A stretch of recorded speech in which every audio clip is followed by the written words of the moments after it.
திருவாரூர் அருகே தொடர் கனமழை காரணமாக அறுவடைக்கு தயாராக இருந்த சுமார் 500 ஏக்கர் நெல் பயிர்கள் நீரில் மூழ்கி சேதமடைந்தன. திருவாரூர் மாவட்டத்தில் இந்த ஆண்டு சுமார் 4 லட்சம் ஏக்கர் பரப்பளவில் சம்பா பயிரிடப்பட்டு சாகுபடி செய்யப்பட்டு வருகிறது.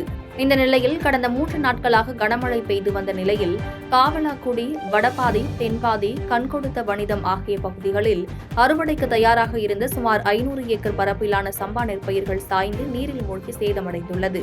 இதனால் விவசாயிகள் மிகுந்த வேதனை அடைந்துள்ளனர். தங்கள் பகுதியில் உடனடியாக விவசாய நிலங்களை பார்வையிட்டு உரிய கணக்கீடு செய்து தங்களுக்கு உரிய நிவாரணம் வழங்க வேண்டும் என விவசாயிகள் கோரிக்கை வைத்துள்ளனர்.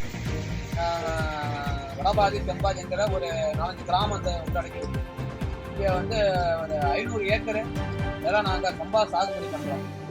இதில் கிட்டத்தட்ட 124 பயிர் ஆயிட்டு நல்லா இது 15 மூட்டை மாவுக்கு விளையிற அளவுக்கு நாங்கள் நல்லா மகசூல் பண்ணி நல்லா ரெடி பண்ணி வச்சுருந்தோம். இந்த 3-4 மலையில் சுத்தமாக இது அடியோடு சாஞ்சிட்டு உங்களுக்கு இது நெல் பாலே வைக்கல. உங்களுக்கு இது சேர்த்துறது கஷ்டம். இளம் பயிராக இருந்தால் கூட உரத்தை சேர்த்துடலாம். இதை எங்களால் சேர்த்த முடியாது. இதற்கு திருவாரூர் மாவட்டத்திலேருந்து